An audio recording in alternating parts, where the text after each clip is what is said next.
முத்தத்துல மாலை கட்டு வெக்கத்தையும் ஓரங்கட்டு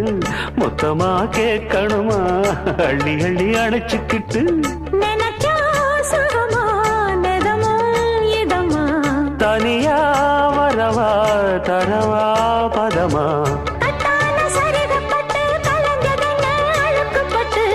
எப்போதும் விருப்பப்பட்டு எழுதுங்க பாட்டு பொன்னான உடல் இருக்கு உடலுக்குள்ளே கடல் இருக்கு கண்ணான மாமனுக்கு காடணும் கணக்கு மெதுவா மெதுவா தொடலாம் பொதுவா கோழி கூவும் நேரத்துல கோலம் போட்டு பார்க்கலாமா நல்ல நாதஸ்வரம் ஊத வச்சு மேளம் தட்டி கேட்கலாமா அட கேட்காத சங்கதி எல்லாம் கேடு அப்படி பார்க்காத இன்னைக்கு நல்ல